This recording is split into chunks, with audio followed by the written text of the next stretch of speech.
شروع اللہ کا نام لے کر جو بڑا مہربان نہایت رحم والا ہے۔ السلام علیکم ورحمۃ اللہ وبرکاتہ۔ الحمدللہ رب العالمین والصلاة والسلام علی نبینا محمد وعلی آلہ وصحبہ اجمعین ومن تبعہم بإحسان الی یوم الدین۔ سب سے پہلے ہر طرح کی حمد اور ثنا، تعریف و توصیف، عظمت اور بزرگی، کبریائی اور بڑائی اللہ رب العزت کے لیے لائق اور زیبا ہے، جو ہمارا خالق ہے، ساری کائنات جس نے پیدا کی ہے، جس نے کائنات کو جوڑوں میں پیدا کیا ہے، ہر چیز کا ایک جوڑا بنایا ہے، صبح کا جوڑا شام کو بنایا ہے، دن کا جوڑا رات کو بنایا ہے، خوشی کا جوڑا غم کو بنایا ہے، مصیبت کا جوڑا خوشی کو بنایا ہے، اور مرد کا جوڑا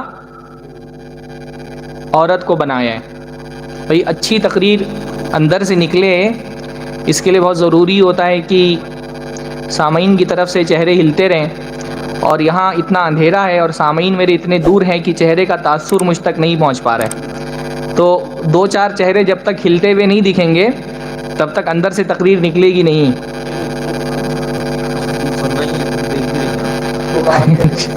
بارک اللہ فیکم۔ اللہ تعالی ہم مردوں کا بھی خالق ہے اور عورتوں کا بھی خالق ہے۔ اللہ رب العالمین ہمارا خالق ہے تو ہمارا خالق بھی ایک ہے اور ہماری زندگی کا مقصد بھی ایک ہے۔ اللہ تعالیٰ نے جیسے مردوں کو دنیا میں امتحان کے لیے پیدا کیا ہے، ویسے ہی اللہ رب العالمین نے عورتوں کو بھی دنیا میں امتحان کے لیے پیدا کیا۔ اللہ نے فرمایا الذی خلق الموت والحیات لیبلوکم ایکم احسن عملا۔ اللہ رب العالمین نے موت اور زندگی بنائی ہے تاکہ اللہ رب العالمین تم کو آزمائے کہ تم میں کون لوگ ہیں جو نیک عمل کرنے والے ہیں، صالح عمل کرنے والے ہیں۔ تو مرد کی زندگی بھی دنیا میں امتحان ہے، ہم ایک امتحان سے گزر رہے ہیں، عورتوں کی بھی زندگی ایک امتحان ہے، وہ بھی امتحان سے گزر رہی ہیں۔ مرد کی زندگی کا مقصد بھی اس دنیا میں رہ کر کے اپنے رب کو خوش کر لینا ہے تاکہ اس کو خوش کر کے اس کی اعلیٰ جنت حاصل کر سکے۔ عورت کی زندگی کا مقصد بھی ہے کہ اس دنیا میں رہ کر کے اپنے عقیدے اور اپنے اعمال کو اس حسن اور اس خوبی تک پہنچائے کہ اللہ تعالیٰ خوش ہو کر کے قیامت کے دن ہم کو جنت عطا فرما دے۔ مرد بھی دنیا میں آخرت کی تیاری کے لیے بھیجا گیا ہے اور عورت بھی دنیا میں آخرت کی تیاری کے لیے بھیجی گئی ہے، البتہ کیونکہ مرد اپنی فطرت، اپنی جسمانی بناوٹ، اپنے سوچ، اپنی مزاج، اپنی سائیکالوجی اور نفسیات کے اعتبار سے عورت سے بہت مختلف ہے، تو دنیا میں دونوں کے امتحان کا طریقہ مختلف ہے۔ مرد کا خالق بھی اللہ ہے، عورتوں کا خالق بھی اللہ ہے۔ مرد کی زندگی کا مقصد بھی آخرت کی تیاری ہے، عورت کی زندگی کا مقصد بھی آخرت کی تیاری ہے۔ مرد کی زندگی بھی امتحان ہے، عورت کی زندگی بھی امتحان ہے، لیکن کیونکہ عورت مرد سے مختلف ہے، اس کا جسم بھی مختلف ہے، اس کا ذہن بھی مختلف ہے، اس کی سوچ بھی مختلف ہے، اس کا زاویہ فکر و فہم بھی مختلف ہے، تو اللہ تعالیٰ نے دونوں کے لیے امتحانات بھی مختلف رکھے ہیں، کیونکہ یہ بہت ناانصافی ہوگی کہ مرد عورتوں سے مختلف ہے پر امتحان دونوں کا ایک ہی طرح ہو، یہ ناانصافی کی بات ہوگی۔ وَلَيْسَ الذَّكَرُ كَالْأُنثَىٰ، اللہ نے فرمایا مرد عورتوں کی طرح نہیں ہوتے، عورتیں مردوں کی طرح نہیں ہوتی، تو کیونکہ دونوں کا مزاج، دونوں کی شخصیت مختلف ہے، تو اللہ تعالیٰ نے دنیا میں عورتوں کا امتحان بھی مردوں سے مختلف رکھا ہے۔ کچھ چیزیں تو دونوں میں کامن ہیں، تو اللہ رب العالمین نے دونوں کا امتحان بھی یکساں رکھا ہے۔ بھئی توحید کا جیسا مطالبہ مرد سے کیا گیا ہے، عورت سے بھی کیا گیا ہے۔ عبادات میں جیسے مطالبہ مرد سے ہے، عورت سے بھی ہے۔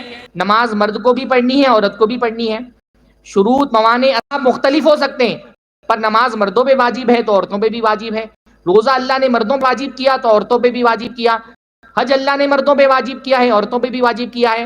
اگر مال نصاب تک پہنچ جائے تو مرد کو بھی زکوٰۃ دینا ہے، عورت کو بھی زکوٰۃ دینا ہے۔ عبادات ایمان، عقیدہ، منہج، یہ دونوں کیونکہ دونوں کے درمیان کامن ہے، مشترک ہیں، تو دونوں سے مطالبہ بھی یکساں طرح کا ہے۔ لیکن سماجی سطح پر مرد کی ذمہ داریاں اللہ تعالیٰ نے عورتوں کی ذمہ داریوں سے الگ رکھی ہیں، کیونکہ اللہ رب العالمین نے عورت کا مزاج، اس کی فطرت، اس کا ذہن، اس کا جسم مختلف بنایا ہے، تو عورت سے سماجی سطح پر اللہ تعالیٰ نے جو تقاضے رکھے ہیں وہ مردوں سے مختلف ہیں۔ بہت ساری چیزیں اللہ تعالیٰ نے مردوں پر ایسی واجب کی ہیں جو عورتوں پر واجب نہیں کی ہے۔ جہاد کی ذمہ داری، اسلامی سیاست کی ذمہ داری، جہاں پر اسلامی حکومت ہو، اللہ نے مردوں کی ذمہ ڈالی ہے، عورتوں کو اس سے بری رکھا ہے۔ جماعت کی پابندی کی ذمہ داری اللہ تعالیٰ نے مردوں کے سر پہ ڈالی ہے، عورتوں کو اس سے اللہ رب العالمین نے آزادی دی ہے۔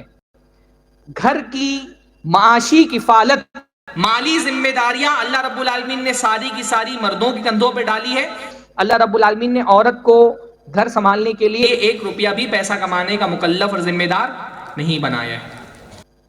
عورتوں کو اللہ تعالیٰ نے بہت ساری ذمہ داریوں سے آزاد رکھا ہے، کیونکہ ان کے سر پر بہت بڑی ذمہ داری ڈالی ہے، شوہر کی ذمہ داری۔ دنیا میں ایمان و عقیدے اور عبادات کے بعد عورت کا سب سے بڑا امتحان اس کا شوہر ہے۔ پہلی بات آج کی اس جلسے سے آپ کو یہ لے کر کے جانی ہے، میرے خطاب سے میری بہنیں جو مجھے سن رہی ہیں، دنیا میں ایمان و عقیدے اور عبادات کے بعد آپ کے لیے سب سے بڑا فتنہ، آپ کا سب سے بڑا امتحان، آپ کی سب سے بڑی آزمائش آپ کا شوہر ہے۔ یعنی قیامت کے دن آپ کے جنت یا جہنم میں جانے کا انحصار بہت کچھ اس بات پر بھی ہے کہ دنیا میں آپ کا اپنے شوہر کے ساتھ تعلق کیسا تھا۔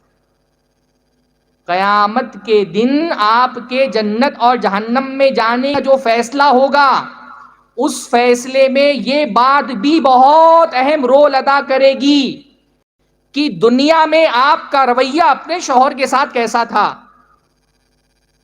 بھائی شوہروں کو ہلکے میں نہ لیں، شوہر کو ہلکے میں نہ لیں۔ آپ کے رویے کے بنیاد پر قیامت کے دن یہ طے ہوگا کہ آپ جنت میں جائیں گی یا جہنم میں جائیں گی۔ آپ کے شوہر کے ساتھ سلوک کی بنیاد پر یہ فیصلہ ہوگا کہ آپ کو جنت میں جانا ہے یا جہنم میں جانا ہے۔ اللہ کے نبی صلی اللہ علیہ وسلم نے ایک مرتبہ اپنی ایک صحابیہ سے پوچھا، اذات زوج انت، کیا تمہارا کوئی شوہر ہے، شادی ہو گئی ہے؟ صحابیہ نے کہا، ہاں اللہ کے رسول میرا نکاح ہو چکا ہے۔ اللہ کے نبی نے پوچھا، کیف انت من، اپنے شوہر کے ساتھ کیسا سلوک ہے تمہارا، کیا رویہ ہے؟ صحابیہ نے کہا، ما آلوہ الا ما عجزت عنہ، اللہ کے نبی میں کسی معاملے میں اس کی نافرمانی نہیں کرتی سوائے کوئی ایسی چیز ہو جو میری طاقت سے باہر ہو۔ جتنا میری طاقت قوت میں ہے، جتنا میرے بس میں ہے، میں اپنے شوہر کی نافرمانی نہیں کرتی۔ اللہ کے نبی نے فرمایا، فانظری این انت من، تو تم دیکھتی رہو کہ تمہارے شوہر کے ساتھ رویہ کیسا ہے، سلوک کیسا ہے، تم اپنے شوہر کے ساتھ کیسے پیش آتی ہو، تمہارا اخلاق تمہارے شوہر کے ساتھ کیسا ہے۔ کیوں دیکھتی رہو؟ فَإِنَّهُ جَنَّتُكِ وَنَارُكِ، کیونکہ یہ تمہارا شوہر تمہاری جنت بھی ہے، تمہارا جہنم بھی ہے۔ اللہ کے رسول کی حدیث ہے، تمہارا شوہر تمہاری جنت ہے، اس کی اطاعت و فرما برداری کرو گی، اس کے حقوق ادا کرو گی، اس کو ٹارچر نہیں کرو گی، اس کو سکون و اطمینان فراہم کرو گی، اس کو خوش کرو گی، کائنات کا خالق تم سے خوش ہو کر کے تم کو جنت میں داخل کرے گا انشاءاللہ۔ یہ ناراض ہو گیا، اس کے حقوق میں کوتاہی ہوئی، اس کے تئیں جو ذمہ داریاں اللہ نے عائد کی تھی ادا نہیں کی، اس کی حقوق میں کوتاہی تم کو جہنم میں لے کر کے جائے گی۔ چھوٹی بات نہیں ہے۔ اللہ تعالیٰ نے خواتین کو دنیا کی بہت ساری ذمہ داریوں سے آزاد بھی اس لیے رکھا ہے کہ اس کے سر پہ شوہر کی ذمہ داری بہت بڑی ہے۔ یعنی آپ اندازہ لگائیں، ایک مرتبہ ایک صحابی اللہ کے نبی صلی اللہ علیہ وسلم کے پاس اپنی بیٹی کو لے کر کے آئے، صحیح روایت ہے، اپنی بیٹی کو لے کر کے آئے کہ اللہ کے نبی میں اس کی شادی کرانا چاہتا ہوں، پر یہ شادی کے لیے تیار نہیں ہو رہی۔ تو اللہ کے نبی صلی اللہ علیہ وسلم نے کہا، اپنے باپ کی اطاعت کرو، تمہارا باپ اگر کہتا ہے شادی کرنے کے لیے تو شادی کر لو۔ خاتون نے کہا، نہیں اللہ کے نبی، جب تک کہ آپ مجھے یہ نہ بتا دیں کہ شادی کرنے کے بعد میرے شوہر کے کیا حقوق مجھ پر عائد ہوں گے، تب تک میں شادی کے لیے تیار نہیں ہونے والی۔ تو جب اس عورت نے پوچھا کہ شوہر کا حق بیوی پر کیا ہے، بیوی کا شوہر پر کیا حق ہے، بیوی کی کیا ذمہ داری ہے، تو اللہ کے نبی صلی اللہ علیہ وسلم نے فرمایا والذی نفس محمد بیدہ، قسم ہے اس ذات کی جس کے ہاتھ میں محمد کی جان ہے، اگر تمہارے شوہر کے قدم سے لے کر کے اس کا سر زخموں سے پر ہو جائے اور اس زخم سے پیپ رس رہا ہو اور تم اس پیپ کو اپنی زبان سے چاٹ ڈالو ما ادت حقہ، تو بھی تم اس کا حق نہیں ادا کر سکتے.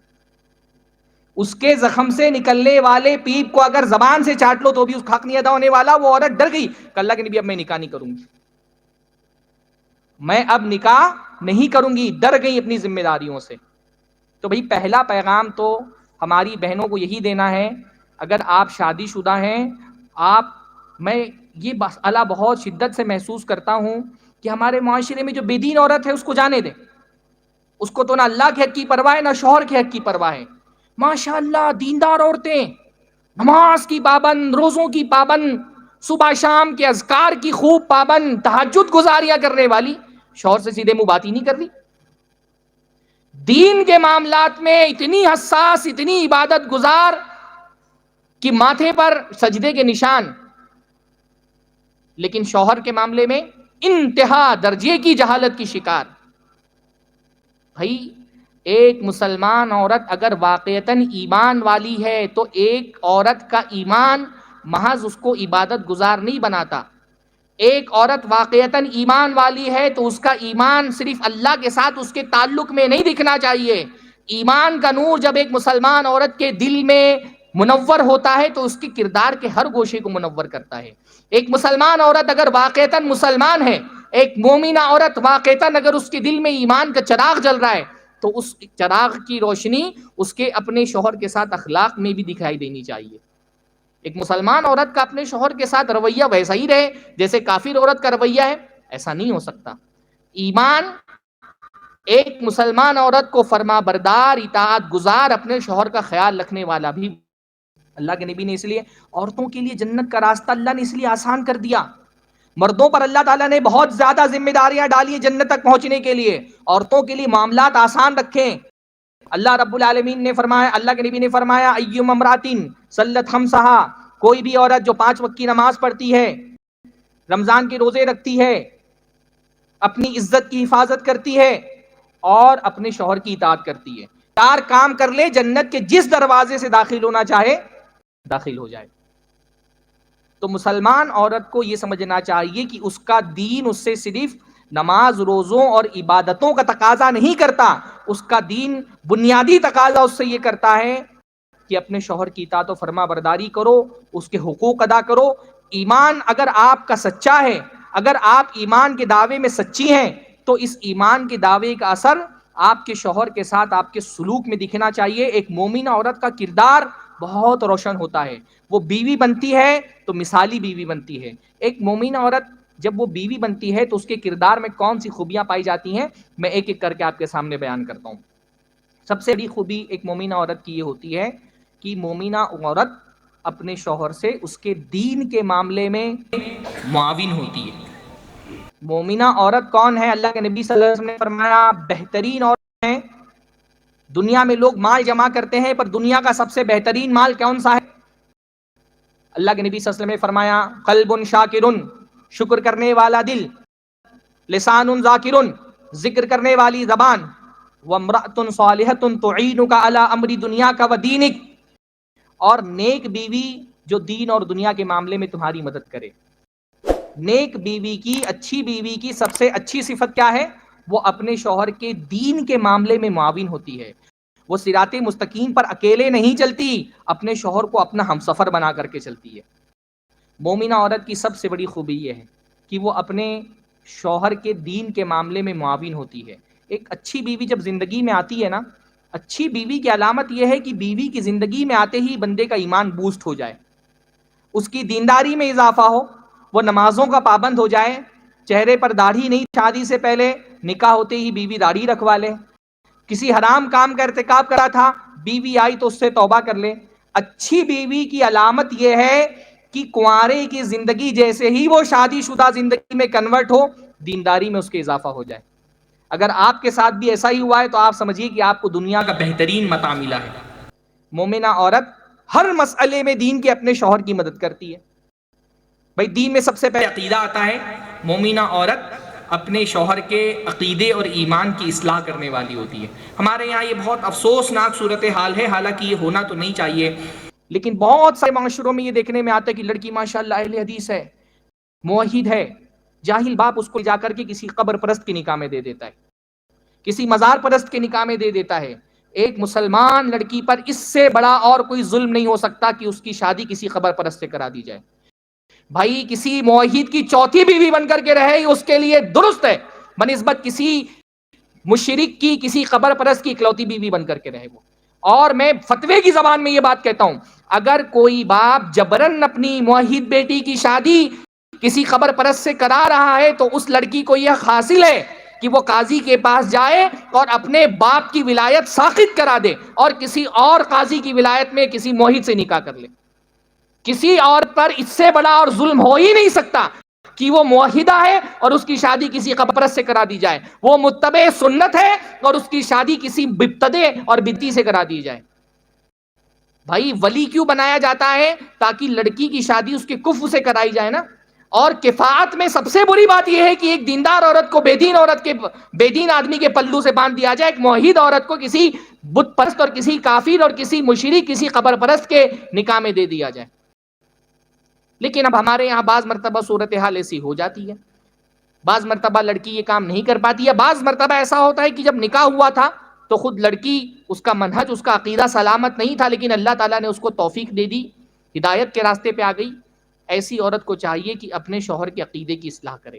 موحدہ عورت اپنے شوہر کو بھی توحید کی دعوت دیتی ہے، اور اس کی سب سے پیاری مثال حضرت ام سلیم ہے.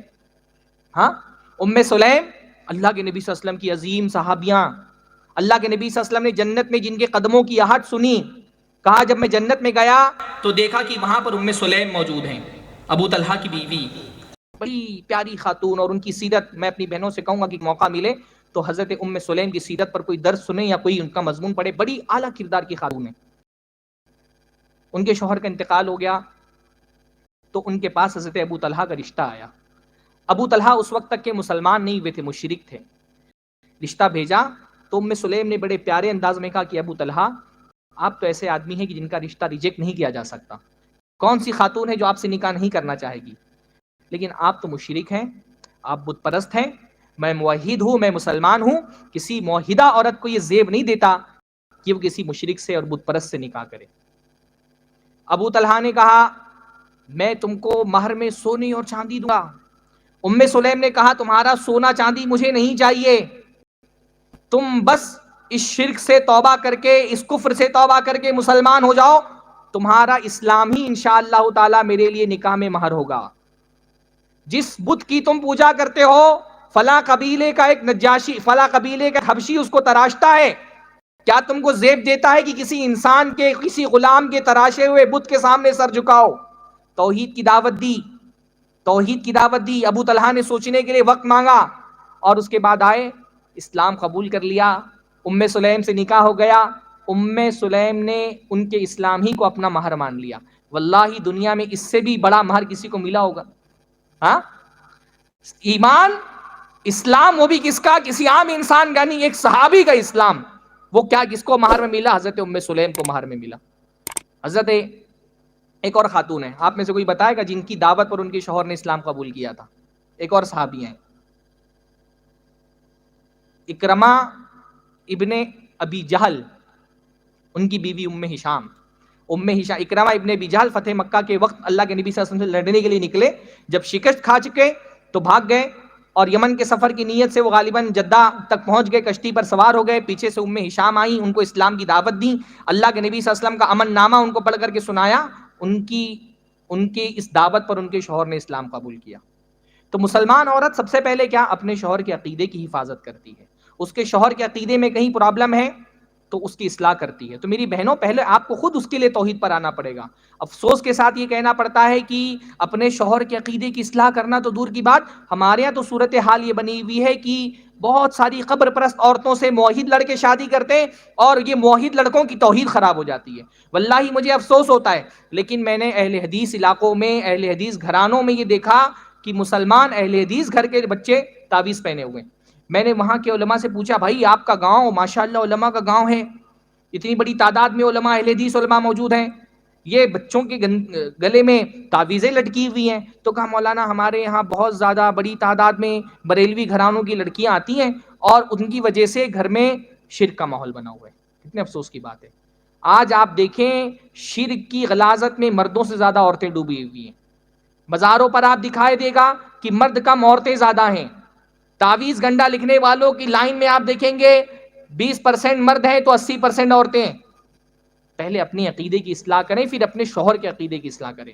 عقیدے کی اصلاح کے علاوہ مسلمان عورت کی خوبی یہ ہوتی ہے کہ وہ اپنے شوہر کی عبادتوں میں بھی اس کی معاون ہو. فجر کی نماز پڑھنے کے لیے اٹھتی ہے تو اکیلے نماز نہیں پڑھ لیتی، اپنے شوہر کو بھی جگاتی. اگر آپ اپنے شوہر سے، میری بہنیں اگر آپ اپنے شوہر سے محبت کرتی ہیں، محبت کا تقاضا یہ نہیں ہوتا کہ آپ دنیا میں اپنے شوہر کے ساتھ ایک گھر میں رہنا چاہتی ہیں.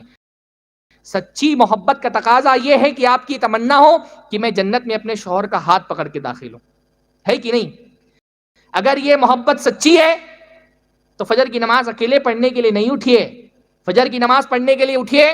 آپ کا شوہر جو بستر پر سو رہا ہے نا، فجر کی اذان کے بعد وہ بستر نہیں ہے، وہ جہنم کی وادی ہے جس میں وہ سو رہا ہے. اس کو جگائیے. اللہ کے نبی صلی اللہ علیہ وسلم نے تو تہجد کی نماز کے بارے میں فرمایا، رحم اللہ امرأتن، اللہ تعالیٰ رحم کرے اس عورت پر جو قامت لیلہا، تہجد کی نماز پڑھنے کے لیے اٹھتی ہے، وایقظت اہلہا، اور اپنے شوہر کو بھی اٹھاتی ہے. اور اس کا شوہر فإن ابا، اس کا شوہر اگر اٹھنے سے انکار کرتا ہے تو پانی لے کر کے چہرے پہ چھینٹا مارتی ہے.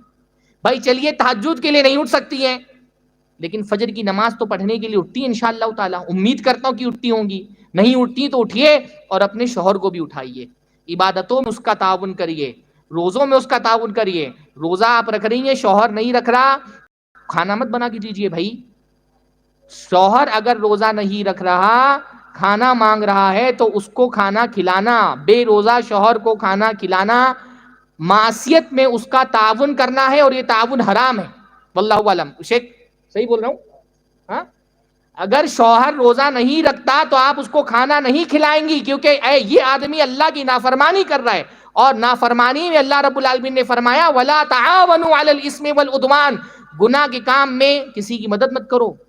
یہ شوہر کو جو آپ کھانا دے رہی ہیں یہ کھانا نہیں ہے، یہ جہنم کی آگ ہے جو اس کے منہ میں ڈال رہی ہیں. عبادتوں میں اس کا تعاون کریے، معاملات میں اس کا تعاون کریے. شوہر اگر اس نے بہن کو اس کی جائیداد میں حصہ نہیں دیا ہے، حصہ دلوائیے اس سے. ہمارے یہاں تو الٹا ہی معاملہ ہے. کتنے کیسز ایسے آ رہے ہیں، بھائی اپنی بہن کو ابا کی جائیداد میں حصہ دینا چاہ رہا ہے، سامنے کون آ کر کے کھڑی ہو گئی؟ اس کی بیوی. یہ کتنی عجیب بات ہے. باپ کی جائیداد میں بیٹی کو کون حصہ نہیں دینے دے رہا ہے؟ بہو. بھائی بہو تو کسی بھی حیثیت سے وارثین کی لسٹ میں نہیں آتی. یعنی وارثین کی لمبی فہرست بنا لیں گے، بیت المال میں بھی چلا جائے گا، اگر وراثت میں جائیداد میں حصہ تو بھی بہو کو نہیں ملے گا. بہو نہیں دینے دے رہی بیٹی کو جائیداد میں حصہ کہ میرے بیٹوں کا کیا ہوگا. بھائی آپ اگر اپنے شوہر کو آپ چاہتی ہیں کہ آپ کا شوہر جہنم کا ٹکڑا اپنے پاس رکھ لے باپ کی جائیداد کی صورت میں، آپ چاہتی کہ آپ کا شوہر خود حرام کھائے اور اپنے بچوں کو حرام کھلائے؟ نہیں. اگر آپ کا شوہر آپ کی نند کو جائیداد میں اس کے باپ کی جائیداد میں، وہ آپ کا شوہر اس پر کوئی احسان نہیں کر رہا، وہ تو آپ کی نند کے یعنی آپ کے سسر کے مال میں حصہ مانگ رہی ہے نا. تو آپ کو تو چاہیے کہ اگر شوہر نہیں دے رہا اس سے دلوائیں، اس کو کہے کہ بھائی اپنے میرے بچے حرام گھر میں رہیں گے نہیں، حرام مال کھائیں گے نہیں.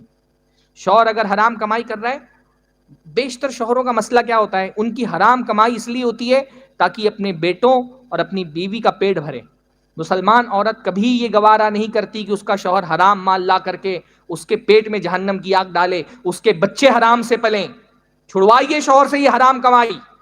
سلف کی عورتوں کے بارے میں آتا ہے کہ جب وہ اپنے شوہروں کو بازار بھیجتی تو دروازے پہ آ کر کے رخصت کرتی اور نصیحت کرتی کہ جو مال کما کے لانا حلال لانا، حلال کما کے لانا. ہم بھوک پر صبر کر لیں گی, جہنم کی آگ پر صبر نہیں کر سکیں گی. حلال نہیں ملے گا مت لاؤ, بھوک برداشت کر لیں گے. حرام مت لے کے آنا, ہم جہنم کی آگ برداشت نہیں کر سکتے. اچھی بیوی وہ ہے جو اپنے شوہر کو اس کو حلال کے راستے میں لے کر کے جائے. شوہر حرام کر رہا ہے اسے چھڑوائے. شوہر گٹکا کھاتا ہے, سگریٹ پیتا ہے, چھڑوا بھائی اس سے. اور عورت چھڑوا سکتی ہے. عورت کا کنونسنگ پاور بہت زبردست ہوتا ہے کہ نہیں ہوتا ہے؟ ہاں, عورت کے اندر اللہ تعالیٰ نے زبردست کنونسنگ پاور دیا ہے. عورت کی کنونسنگ پاور کا اندازہ لگانا ہے, آپ اندازہ لگائیے فرعون جیسا ظالم و جابر, اس نے ارادہ کیا جب حضرت موسیٰ علیہ السلام کو نکالا گیا, چھوٹے بچے ہیں دریا سے, اپنے فوج کے لوگوں سے کہا قتل کر دو. کون تھا جس نے فرعون جیسے ظالم و جابر کو حضرت موسیٰ کے قتل سے باز رکھا؟ ہاں, فرعون کی بیوی. عورت کا کنونسنگ پاور اتنا زبردست ہے کہ فرعون جیسا ظالم و جابر اس نے بھی اپنی بیوی کے حکم کے آگے ہتھیار ڈال دیے, پگھل گیا. بھئی عورت چاہے تو کیا نہیں کرا. اللہ کے نبی نے فرمایا اذهبا للب الرجل الحازم, عورت گرچہ ناقص العقل ہے لیکن جب منوانے پہ آتی ہے تو بڑے سے بڑے ذہین ترین آدمی کا دماغ بھی پھیر کے رکھ دیتی ہے. ہماری بہنوں کو اللہ تعالیٰ نے جو کنونسنگ پاور دیا ہے نا, اس کا استعمال اچھی چیزوں کے لیے کرو. بھائی عورت چاہے تو ماں باپ چھڑوا دیتی ہے, بیڑی تماکو سگریٹ چھڑوانا اس کے لیے کون سی مشکل بات ہے؟ ہاں, عورت چھڑوانے پہ آئے تو بچوں سے ماں باپ چھڑوا دیتی ہے ان کے. نہیں, یہ اچھی بات نہیں. لیکن ہاں, ہمارے ہاں یہ بہت بڑا مسئلہ ہے نا. شادی ہوتے ہی عورت کا سب سے بڑا پلان کیا ہوتا ہے؟ بھائی شادی ہوتے ہی لڑکے کو ماں باپ سے الگ کرو. اچھی عورت کی تو یہ علامت نہیں ہے. اچھی عورت تو وہ ہے, مثالی بیوی وہ ہے جس کے زندگی میں آنے کے بعد شوہر کا اپنے ماں باپ کے ساتھ سلوک اور اچھا ہو جائے, اپنے بھائی بہنوں کے ساتھ معاملات اور اچھے ہو جائیں. اچھی بیوی وہ نہیں ہو سکتی. بھائی وہ بیوی اچھی بیوی کیسے ہو سکتی ہے جس کی زندگی میں آتے ہی ایک آدمی اپنی جنت سے جدا ہو جائے. ماں اس کی جنت ہے, باپ اس کی جنت ہے. اگر آپ نے نکاح میں آتے ہی اس کے شوہر سے اس کی جنت چھین لی ہے اپنے شوہر سے, تو آپ اچھی بیوی کیسے ہو سکتے ہیں؟ اچھی بیوی تو اپنے شوہر اگر تھوڑا لاپرواہ بھی ہوتا ہے تو اپنے شوہر کے رشتہ داروں سے بنا کے رکھتی. ہمارے یہاں سوگھڑ بیویاں ایسی ہوتی ہے نا, شوہر کو نہیں پرواہ کہ عید کا موقع ہے بہن کو دعوت دے کر کے بلا لوں, پر بھابھی فون کر کے بول رہی ہوتی ہے اپنی نند سے کہ آ جاؤ عید ساتھ میں منائیں گے. وہ شوہر کو یاد دلاتی ہے کہ بھائی تمہاری بہن کے لیے بھی کچھ کپڑے خرید لو, بھانجے کے لیے بھی کپڑے خرید لو, بھتیجے کے لیے بھی کھلونا خرید لو. اچھی عورت وہ ہے جو شوہر کو صلہ رحمی میں اس کی معاون ہوتی ہے. ہاں, پر ہمارے یہاں الٹا ہی معاملہ ہو گیا ہے. ہمارے یہاں تو شادی ہوتے ہی عورت کا سب سے بڑا پلان یہی ہوتا ہے, ہاں الگ کرو فوراً شوہر. یعنی میں یہ دیکھتا ہوں نا ہمارے زمانے کی مزاج کے اعتبار سے کہ ہمارے یہاں شادی ہوتی ہے, لڑکی بیچارے بہت بھولے والے. آدمی شادی سے اس کے ساتھ میچور نہیں ہوتا. آدمی کو میچور ہونے کے لیے باپ بننا پڑتا ہے. آدمی جب باپ بنتا ہے تب میچور ہوتا ہے. شادی کے وقت تو لڑکے اسی میں خوش رہتے ہیں کہ بیوی مل گئی, ہاں وہ زیادہ دماغ نہیں لڑاتے. پر لڑکی شادی ہوتی میچور ہو جاتی ہے, ہاں بہت ذہین. یعنی بعض لڑکیاں وہ جو یہاں پہ آئی ہیں لڑکیاں, ان کی بات نہیں کر رہا میں, جو بے دین عورتیں ہوتی ہیں ان کی بات کر رہا ہوں. شادی کے بعد اتنا دماغ لگاتی ہیں رشتوں کو توڑنے میں, جیسے لگتا ہے کہ کوئی شطرنج کی بساط پر مہرے بڑھا رہی ہوں. ہاں, اتنا دماغ سے چلتی ہیں. اور پوری پارلیمنٹ بھی ہوتی ہے ان کی, سہیلیوں کی پارلیمنٹ الگ ہے. ہاں, ماں الگ سے فیڈ کر رہی ہے, بہنیں الگ سے فیڈ کر رہی ہیں. بہت چالاکی سے ایک ایک چال برابر چلتی ہیں. اماں کی برائی کر رہی ہیں رو رہی ہیں, ابا کی برائی کر رہی ہیں رو رہی ہیں, شوہر اکیلے میں آ گیا نندوں کا ظلم بیان کر رہی ہے. آخرکار شوہر کو اپنے ماں باپ سے جدا کر کے چھوڑتی ہے. ایسا نہیں ہونا چاہیے. آپ اچھی بیوی ہیں تو کہیں ٹھیک ہے بھائی, ساس ہوگی نا, ساس اماں تو بن نہیں جائے گی, اس کے اپنے تحفظات ہیں. تو اگر ان تحفظات میں ساس اگر کچھ غلط بھی کر رہی ہے صبر کر لیں. ہر چیز شوہر سے بیان نہیں کریں. صبر کر, کچھ مرحلے صبر کرنے کے ہوتے ہیں. جیسے میاں بیوی کو آپس میں ایک دوسرے کو سمجھنے میں وقت لگتا ہے نکاح کے بعد, ویسے ساس بہو کو بھی آپس میں ایک دوسرے کو سمجھنے میں وقت لگتا ہے. اگر کوئی چیز ایک دوسرے کو تکلیف دے رہی ہو تو وقت دیجیے ایک دوسرے کو. انشاءاللہ تعالیٰ جب ایک دوسرے کو وقت دیں گے چیزیں آہستہ آہستہ نارمل ہو جائیں گی انشاءاللہ تعالیٰ. تو بیوی جو ہے نا وہ ان معاملات میں اپنے شوہر کی مدد کرتی ہے، صلہ رحمی کرنے میں، صدقات و خیرات کرنے میں اپنے شوہر کی مدد کرتی ہیں. یہ بہت اہم پہلو ہے جو ہماری بہنیں اپنے شوہر کی مدد جس میں کر سکتی ہیں. مسئلہ کیا ہوتا ہے؟ دیکھیے کس کے گھر کے اندرونی حالات کیا ہیں یہ عام طور پہ مردوں کو آپس میں پتہ نہیں ہوتا ہے نا. مرد کیونکہ ایگو والا ہوتا ہے، اس کے اندر ایک پرائیڈ ہوتی ہے. سفید پوش انسان جو ہے نا، گھر میں بہت تکلیف بھی ہو تو مرد دوسرے مرد سے اپنے گھر کی تکلیف بیان نہیں کرتا، اس کا ایگو اس کو روکتا ہے. میرے گھر میں میرے بچوں کی اسکول کی فیس نہ بھری ہو، میں نے گھر کا کرایہ نہیں دیا ہو، فاقہ چل رہا ہو، پر اگر میرا بھائی گھر پر آئے گا میں قرضہ مانگ کر کے بکرے کا گوشت بنوا کر کے کھلاؤں گا، ہے نا. مرد آپس میں ایک دوسرے سے اپنی تکلیفیں عام طور پہ شیئر نہیں کرتے. تو ہم کو مردوں کو عام طور پہ دوسروں کے گھر کے اندرونی حالات پتہ نہیں ہوتے. عورتوں میں اس قسم کا ایگو نہیں پایا جاتا، تو عورتیں بعض مرتبہ گھر کے اندرونی حالات ایک دوسرے سے شیئر کر دیتی ہیں. تو عورتوں کو یہ چاہیے کہ اپنے شوہروں کو بتاؤ بھائی تمہارے فلاں بھائی ہیں، فلاں کزن ہیں، فلاں تمہاری بہن ہیں، یہ چاچا ہیں، یہ پھوپھی ہیں، یہ خالہ ہیں، یہ ماموں ہیں، ان کے گھر کے حالات خراب ہیں، ان کو کچھ تعاون کریے. زکوٰۃ دینی ہے تو ان کو دیجیے، صدقہ دینا ہے تو ان کو دیجیے. یہ بھی خیر میں تعاون کی ایک شکل ہے. تو بہرحال اچھی بیوی کی سب سے بڑی خوبی کیا ہوتی ہے؟ دین کے معاملے میں اپنے شوہر کی مدد کرتی ہے. اچھی بیوی کی، مثالی بیوی کی دوسری بڑی خوبی ہوتی کہ مثالی بیوی اپنے شوہر سے بہت محبت کرتی ہے. اللہ کے نبی نے فرمایا الا اخبرکم بنسائکم فی الجنہ، کیا میں تم کو بتاؤں جنت میں تمہاری بیویاں کیسی ہوں گی؟ وہ کون سی تمہاری دنیا کی بیویاں ہیں اللہ رب العالمین جو جنت میں تم کو عطا فرمائے گا؟ صحابہ نے کہا بالکل اللہ کے رسول بتائیں. تو اللہ کے رسول نے فرمایا جنت میں جو تمہاری بیویاں ہوں گی وہ کون ہوں گی؟ کل ودود ولود، بہت محبت کرنے والی اور جن کے بہت زیادہ بچے ہوتے ہوں. مسلمان عورت کی خوبی یہ ہے کہ وہ اپنے شوہر سے بہت محبت کرتی ہے. اور کیوں بہت محبت کرتی ہے؟ بھائی مومنہ عورت اور فاسقہ عورت میں کیا فرق ہوتا ہے؟ فاسقہ عورت شادی سے پہلے 10 مردوں کو گھما چکی ہے، اپنے سارے احساسات جذبات وہ لٹا چکی ہے کئی مردوں پہ، تو اس کا شوہر اس کی زندگی میں پہلا مرد نہیں ہوتا. فاسقہ عورت اس نے تو اپنے جذبات کئی مردوں پہ لٹا دیے. پر مومنہ عورت تو اپنی محبت کے جذبات کو، اپنی الفت کو، اپنی فیلنگز کو، اپنی جذبات کو، اپنے محبت کے احساسات اور شعور کو بہت سنبھال کر کے ایک اپنے شوہر کی امانت سمجھ کر کے رکھتی ہے. جب تک نکاح نہیں ہوتا ہے سارے جذبات اپنے سمیٹ کر کے رکھتی ہے اپنے شوہر کے لیے. اور بھائی جب اس کا نکاح ہوتا ہے نا، وہ ایسے محبت کے جذبات لٹاتی ہے اپنے شوہر پہ، شوہر غنی ہو جاتا ہے. شوہر اپنے آپ کو بہت غنی محسوس، مومنہ عورت کا شوہر دنیا کا سب سے غنی آدمی ہوتا ہے. وہ اپنے آپ کو ایسا غنی محسوس کرتا ہے کہ وہ دنیا سے بے نیاز ہو جاتا ہے. مومنہ عورت اپنے شوہر سے بہت محبت کرتی ہے، اس کی وفادار ہوتی ہے، اس کے لیے جان نچھاور کرنے والی ہوتی ہے. ودود، اس لیے کہا گیا ودود، اپنے شوہر سے بہت محبت کرنے والی عورت ہوتی ہے. اور یہ محبت صرف دل میں نہیں ہوتی، اس کا وہ اظہار بھی کرتی ہے، الگ الگ طریقوں سے اظہار کرتی ہے. کبھی اس کی محبت کے اظہار میں حضرت خدیجہ والی شفقت ہوتی ہے، تو کبھی اس کے محبت کے اظہار میں حضرت عائشہ والا لاڈ پیار ہوتا ہے کہ نہیں؟ ہاں نہیں، کبھی محبت کا اظہار اس میں حضرت خدیجہ کو دیکھیں، ہاں کیا ہی محبت ہے. اس محبت کی کیا مثال دنیا میں ملے گی؟ اپنی جان سے، اپنے مال سے، ہر طرح سے اللہ کے نبی صلی اللہ علیہ وسلم کو تسلی دینے والی. اللہ کے نبی صلی اللہ علیہ وسلم اکیلے ہو گئے حضرت خدیجہ کے جاتے ہوئے. اللہ کے نبی ایسی حضرت خدیجہ کو مس نہیں کرتے تھے.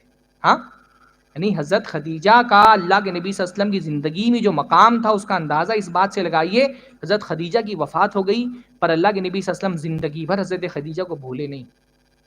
ہاں وفات ہو گئی، حضرت عائشہ نکاح میں ہیں، کھانا گھر میں اچھا بنتا تھا، خدیجہ نہیں موجود ہوتی تھی. کہا خدیجہ نہیں رہ گئیں، ان کی سہیلیاں تو ہیں، اچھا کھانا بنتا تھا سہیلیوں کو پہنچا دیتے. اتنا تذکرہ کرتے تھے، اتنا یاد کرتے تھے. حضرت عائشہ بعض مرتبہ ناراض ہو جاتی ہیں کہ اللہ کے نبی میں کنواری جب میرے ساتھ نکاح ہوا آپ کا، آپ ان کو بھولتے ہی نہیں. اللہ نے کتنے پیارے الفاظ میں تذکرہ کیا ان کا، کہا انی قد رزقت حبھا، اللہ نے خدیجہ کی محبت میری تقدیر میں لکھ دی ہے. محبت کے اظہار کا اس سے پیارا اسلوب دنیا میں ہو ہی نہیں سکتا کوئی. ہاں کہ اللہ نے خدیجہ کی محبت میری قسمت میں لکھ دی ہے، اللہ نے میری رزق میں جو نعمتیں لکھی ہیں اس میں سے ایک خدیجہ کی محبت ہے۔ اور وہ کیوں تھی بھائی؟ حضرت خدیجہ نے اس وقت اللہ کے نبی صلی اللہ علیہ وسلم کا ساتھ دیا جب اللہ کے نبی تنہا تھے، اللہ کے نبی کے اسٹرگل کا دور تھا۔ اسٹرگل کے دور کا ساتھی جب سکسیس مل جانے کے بعد اس کی خوشیاں بانٹنے کے لیے محفوظ نہ رہے تو آدمی بہت مس کرتا ہے نا؟ جس نے اسٹرگل کے دور میں ہمارا ساتھ دیا ہو، جب کامیابی مل گئی تو اس کو سیلیبریٹ کرنے کے لیے وہ موجود نہیں ہے۔ اللہ کے نبی محسوس کرتے تھے کہ جب مشکلوں کا دور تھا، جب میں تنہا تھا، جب پورا عرب میرے مخالف تھا، خدیجہ تھی جو میرے ساتھ تھی۔ اب فتح و نصرت کا دور ہے، کامیابی اور کامرانی قدم چوم رہی ہیں، پر ان خوشیوں کو بانٹنے کے لیے میری محبوب بیوی میرے ساتھ نہیں ہے۔ بہت محبت کرتی تھی حضرت خدیجہ۔ پھر حضرت عائشہ کی بھی اپنی محبت، ان کی محبت میں لاڈ پیار والا عنصر ہے، چہیتی ہیں اللہ کے نبی صلی اللہ علیہ وسلم کی۔ ایک مرتبہ اللہ کے نبی نے فرمایا، عائشہ جب تم مجھ سے خوش ہوتی ہو مجھے پتا چل جاتا ہے، اور جب ناراض ہوتی ہو تب بھی میں جان لیتا ہوں۔ اللہ کے نبی نے جب یہ بات کہی تو حضرت عائشہ نے پوچھا، کیسے اللہ کے نبی؟ کہا جب تم بہت خوش ہوتی ہو، جب تم مجھ سے بہت خوش ہوتی ہو تو کہتی ہو لا وربی محمد، ہرگز نہیں، قسم ہے محمد کے رب کی، اور جب مجھ سے ناراض رہتی ہو تو کہتی ہو لا وربی ابراہیم، ہرگز نہیں، قسم ہے ابراہیم کے رب کی۔ تو جب تم ابراہیم کے رب کی قسم کھاتی ہو میں سمجھ جاتا ہوں آج عائشہ کا موڈ ٹھیک نہیں ہے۔ ہاں، حضرت عائشہ نے کہا اللہ کے نبی صلی اللہ علیہ وسلم لا احجر الا اسمک، اللہ کے نبی صلی اللہ علیہ وسلم میں صرف آپ کا نام چھوڑتی ہوں، دل میں آپ کی محبت ختم نہیں ہوتی، میرے احساسات و جذبات مردہ نہیں پڑتے، بس یہ تھوڑا سا ہے کہ آپ کا نام چھوڑ کر کے حضرت ابراہیم کا نام لے لیتی ہوں، آپ کے نام کے علاوہ اور کچھ نہیں چھوڑتی۔ تو اچھی بیوی وہ ہے جو اپنے شوہر سے محبت کرتی ہے، اس محبت کا اظہار بھی کرتی ہے۔ ایک مثالی بیوی کی علامت یہ ہے۔ اچھی بیوی وہ ہے جو اپنے شوہر کی فرما بردار ہوتی ہے۔ محبت کرنا آسان ہے، اطاعت کرنا بہت مشکل ہے۔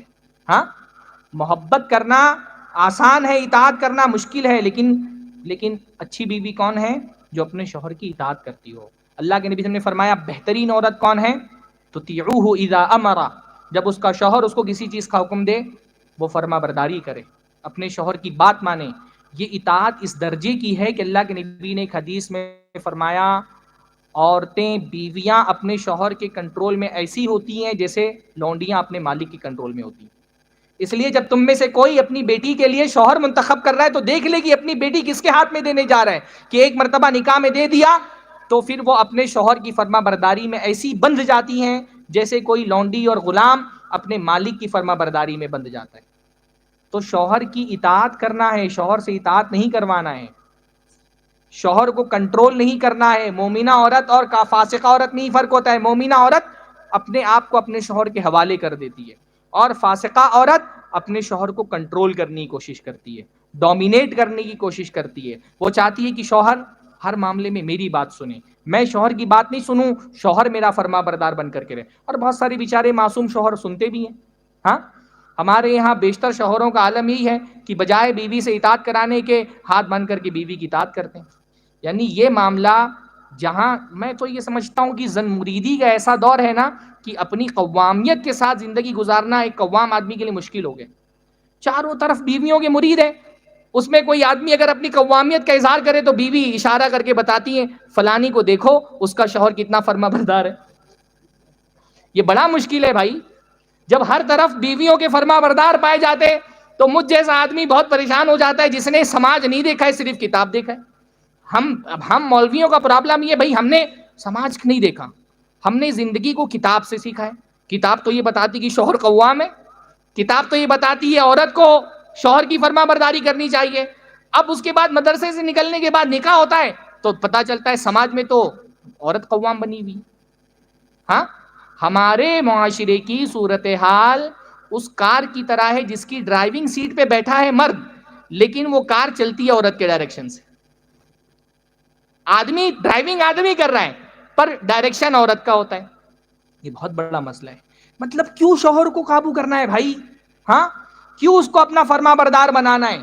یہ چاہت اتنی عجیب سی ہے۔ یعنی اس وقت میں دیکھ رہا ہوں بہت ڈیمانڈ ہے اس بات کا نا، شوہر کو وش میں کرنے کا۔ اب ٹرینوں میں سفر کریں آپ، جتنے بنگالی باباؤں کے پوسٹر لگے ہوتے ہیں سب میں لکھا ہے شوہر کو وش میں کرنا۔ اس کا مطلب کہ بھائی سپلائی ہو رہا ہے، اس کا مطلب کہ ڈیمانڈ ہے نا. ہاں، سب سے زیادہ تعویذیں اسی پہ لکھائی جا رہی ہیں. تعویذ لکھ کر کے دے دو شوہر کنٹرول میں آ جائے. کیوں کنٹرول کرنا ہے بھائی اس کو؟ ہاں، یعنی ایک آدمی وہ بیچارہ اپنی اماں کی کنٹرول میں تھا، اماں کی کنٹرول سے نکلتا ہے بیوی کنٹرول میں آتا ہے، زندگی اس کی اسی میں گزر جاتی ہے. اس کو کنٹرول مت کریے، خود کو اس کی اطاعت میں دیجئے. وہ آپ کا قوام ہے. اللہ نے فرمایا اسنانی لا تجاوزوا صلاتهما رؤوسهما، دو لوگ ایسے ہیں جن کی نماز ان کے سر کے اوپر سے بھی نہیں جاتی. مطلب نماز قبول ہو اس کے لیے آسمان تک پہنچنا چاہیے، پر ان کی نماز ان کے سر کے اوپر بھی نہیں جاتی. ان میں سے ایک کون ہے؟ ایسی عورت جو اپنے شوہر کی نافرمان ہو، جب تک کہ وہ اس کی اطاعت نہ کر لے اس کی نماز اللہ کے یہاں قبول نہیں ہوتی. خاص طور پہ میری وہ بہنیں سنیں جو اپنی عبادتوں میں تو بہت اللہ تعالیٰ کی فرما بردار ہیں، پر شوہر کی ایک نہیں سنتی ہیں. ہاں، شوہر کی اطاعت کریں. شوہر کی اطاعت کے بغیر اللہ تعالیٰ کہیں آپ کی عبادتیں قبول نہیں ہو رہی ہیں. کریں گی انشاءاللہ تعالیٰ، ہے نا بھائی. اس جلسے کے بدلے میں ایک عورت کو بھی اگر سمجھ میں آ جائے، آپ جو بول رہے تھے نا کہ مردوں کو بیچ میں، بھائی آدمی کو بھی تو پتا ہونا چاہیے اپنے کیا حقوق ہیں. ہاں، ہمارا مسئلہ صرف یہ نہیں ہے کہ عورتیں آدمی کا حق نہیں ادا کر رہی، آدمیوں کو خود نہیں پتا ان کے کیا حقوق ہیں. اماں کو 1000 روپیہ دینا ہے تو پہلے بیوی کی دربار میں جا کر کے ہاتھ باندھ کر کے بولیں گے ارے وہ اماں 1000 روپیہ مانگ رہی تھی دے دوں. پھر جب بیوی اپروو کرے گی تو جا کر کے 1000 روپیہ اماں کو دیں گے. ہاں، ایک بیوی ٹائم کا حساب مانگتی ہے، شوہر ٹائم کا حساب دیتا ہے. باہر چلا جائے 4 گھنٹہ نہیں آیا ہے، بیوی کا فون آئے گا تو بتائے گا دیکھو 1 گھنٹہ وہاں تھا، پھر آدھا گھنٹہ یہاں گیا، پھر آدھا گھنٹہ یہاں گیا. ہمارے ایک دوست ہیں حساب دے رہے تھے اسی طرح سے، ادھر سے کچھ آواز آئی تو کہا ہاں آدھے گھنٹے کا حساب نہیں مل رہا ہے. صورتحال ہے بھائی معاشرے کی. ہاں، ہر چیز پہ نظر رکھنا ہے. کیا کما رہے ہو، کتنا کما رہے ہو، کہاں خرچہ کر رہے ہو، کہاں آتے ہو، کہاں جاتے ہو، ہر چیز کو کنٹرول کرنا ہے. اس کو دو، اس کو مت دو، اس سے تعلق رکھو، اس سے مت رکھو. یہ تمہارا دوست رہے گا، یہ نہیں رہے گا. فلاں رشتہ دار کے گھر شادی ہے جانا ہے، ان کے گھر شادی ہے نہیں جانا ہے. بھائی بیوی بن کر کے مت رہو، شوہر بن کر کے رہو. پرابلم یہ ہے کہ ہم اپنی مردانگی شادی کے دن جہیز کے بدلے فروخت کر دیتے ہیں نا. اس میں بھی غلطی عورتوں کی نہیں ہے. بھائی اماں جب بیٹے کا رشتہ دیکھنے کے لیے جاتی ہیں تو دودھ پلانے سے لے کر کے تعلیم دلانے تک 1-1 روپے کا حساب لگا کر کے جہیز مانگتی ہیں. اس کے بعد جب لڑکا سسرال والوں کا ہو جاتا ہے تو روتی ہے ارے لڑکا تو ہاتھ سے نکل گیا. بھائی جب پیمنٹ پورا ہوا ہے تو سامان بھی پورا ہی دینا پڑے گا نا. ہاں، وصول کرتے ہوئے تو آپ نے پورا پیمنٹ وصول کیا، اب پیمنٹ لے لینے کے بعد آپ چاہتی ہیں لڑکا بھی اپنے قابو میں رکھیں، تو ایسا تو نہیں ہوگا. اس وقت زن مریدی کا جو فتنہ ہے اس فتنے کی سب سے بڑی وجہ جہیز ہے. جب آپ نے اپنی مردانگی جہیز کے بدلے بیچ دیے تو کیا آپ قوامیت دکھائیں گے؟ جس بیڈ پہ سو رہے ہو وہ تو بیوی نے دیا ہوا ہے، جو کبڑ جس میں کپڑے رکھے ہیں وہ بیوی سے مانگ کر کے لائے ہو، جوتے کپڑے تمہارے بیوی کے دیے ہوئے ہیں، جس برتن میں کھانا کھاتے ہو بیوی کا ہے، جس چولہے پہ کھانا بن رہا ہے وہ سسرال والوں نے دیا ہے. حتیٰ کہ شادی کے دن جو کپڑے پہن کر کے اسٹیج پہ بیٹھتے ہو وہ بھی سسرال والوں سے مانگے ہوئے ہیں، انڈر ویئر تک سسرال والے دیتے ہیں. تو پھر کیا مردانگی دکھاؤ گے تم؟ کاہے کی مردانگی تمہاری باقی رہے گی؟ مرد کی مردانگی پر سب سے بڑا کلنک ہے جہیز. جب تک یہ جہیز کی رسم ختم نہیں ہوگی یہ ہمارے یہاں کے مرد بیوی بن کر کی زندگی گزاریں گے اپنے گھروں میں. مرد بنو مرد. مرد وہ نہیں جو بیوی کے دیے ہوئے پہ پلتا ہے، مرد وہ ہے وَبِمَا أَنفَقُوا مِنْ أَمْوَالِهِمْ، مرد وہ قوام ہے جو اپنا مال خرچ کرتا ہے. تو جب تم اپنا مال خرچ کرو گے تو پھر تم تھوڑی سی قوامیت، تھوڑی سی ہمت تمہارے اندر انشاءاللہ تعالی آئے گی. اللہ تعالی ہمارے زمانے کے مردوں کو وہ ہمت بخشے جس کے وہ مستحق ہیں. تو شوہر کو کنٹرول نہیں کریں. خود اچھی عورت اپنے آپ کو حوالے کر دی تھی اپنے شوہر کے. وہ یعنی مسئلہ میں دیکھ رہا ہوں، میں عمر میری کم ہے، بہت زیادہ نہیں ہے، پر مجھ کو تقریباً 10-15 سال کا تجربہ ہے میرج کاؤنسلنگ کا. میں یہ دیکھ رہا ہوں کہ بیشتر شادیاں خراب ہونے کی وجہ کیا ہے. بھائی ایک لڑکی کی جب شادی ہوتی ہے نا تو وہ ایسا نہیں ہوتا کہ وہ صرف جو ہے اپنے میکے سے سسرال آ گئی ہے. صرف اس کا جسم شفٹ نہیں ہوتا، اس کے دماغ کو بھی شفٹ ہونا چاہیے. بھائی شادی سے پہلے آپ کی پرائرٹی کی لسٹ میں سب سے اوپر آپ کا باپ تھا. شادی ہوتے ہی آپ کو یہ چینج کرنا ہے کہ اب پرائرٹی کی لسٹ پہ سب سے اوپر آپ کا شوہر ہونا چاہیے. شوہر ہونا چاہیے. اگر یہ شفٹ اگر آپ نہیں کر سکی کہ ابا کی جگہ شوہر کو نہیں ملی تو پھر آپ شادی میں سروائیو نہیں کر پائیں گی، سوائے اس کے کہ کوئی بہت زن مرید کوئی خوف زدہ شوہر آپ کو مل جائے تو الگ بات ہے۔ شادی کے بعد اپنی پرائرٹیز چینج کریے، اپنی ترجیحات تبدیل کیجئے، اپنے شوہر کو وہ مقام دیجئے جو شادی سے پہلے آپ نے اپنے والد کو دیا تھا کہ اس کے حکم کے بغیر آپ قدم گھر سے باہر نہیں نکالتی تھی۔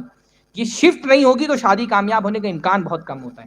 تو بہرحال اچھی عورت وہ ہے جو اپنے شوہر کو، شوہر کا نافرمانی، میں لڑکوں کی تربیت کے بارے میں ایک بات کہتا ہوں، آخری بات اس نقطے کی، کہ ہمارے یہاں اولاد کی نافرمانی کی سب سے بڑی وجہ بیوی کی نافرمانی۔ بچے گھر میں اپنے باپ کی نافرمانی، اپنے ماں کی نافرمانی سے سیکھتے ہیں۔ بھائی شوہر گھر کا قوام ہے نا، اللہ تعالیٰ نے اس کو اتھارٹی دی ہے، وہ گھر اگر ایک ادارہ ہے تو اس ادارے کا سربراہ مرد ہے۔ عورت کو اللہ رب العالمین نے مرد کے ماتحت رکھا ہے۔ یہ ہمارے یہاں پارٹنر والا جو مزاج ہے نا، بیوی پارٹنر، لائف پارٹنر ہوتی، بھائی بیوی لائف پارٹنر نہیں ہوتی، بیوی شوہر کے ماتحت ہوتی ہے۔ شوہر قوام ہے، شوہر حاکم ہے، شوہر ذمہ دار ہے۔ شوہر اگر گھر ایک ادارہ ہے تو اس کا ذمہ دار شوہر ہے، گھر اگر ایک ریاست ہے تو اس کا حاکم شوہر ہے۔ آپ اس کی اتھارٹی کو چیلنج کریں گے، گھر خراب ہوگا۔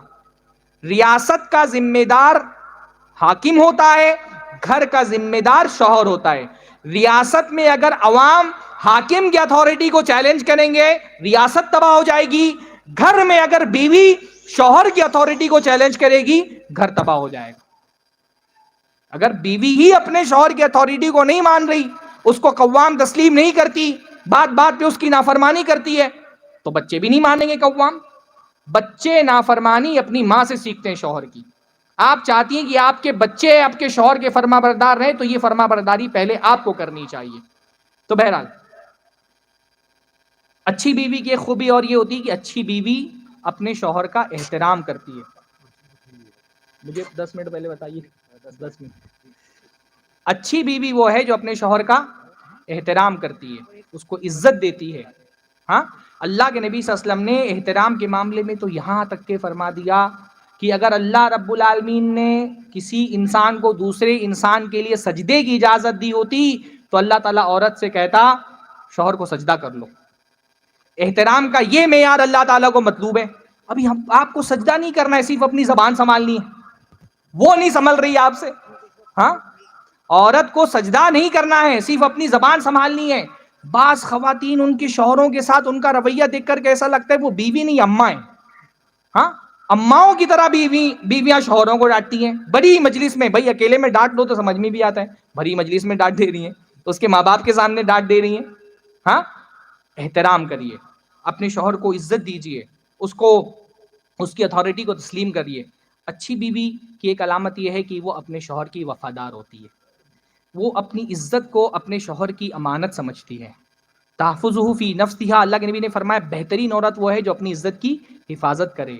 ہاں، اپنی یعنی جو اللہ رب العالمین نے جنتی عورتوں کی صفات بیان فرمائی، قاصرات الطرفی، اپنی نگاہوں کو جھکا کے رکھنے والی، ان کی نظر اور کہیں جاتی نہیں اپنے شوہر کے علاوہ۔ مقصورات فی الخیام، اپنے خیمے میں گھر میں بند رہ کے ان کی نظر، ان کے جذبات، ان کے احساسات، ان کا سارا جو فیلنگز ہیں وہ خاص کر کے رکھتی ہے اپنے شوہروں کے لیے، وہ اس میں وہ کسی کو حصے دار نہیں بناتی، وفادار ہوتی ہے ایک اچھی بیوی۔ اسی طرح سے اچھی بیوی کی علامت یہ ہے کہ وہ اپنے شوہر کی شکر گزار ہوتی ہے۔ ہاں، وہ ناشکری نہیں کرتی۔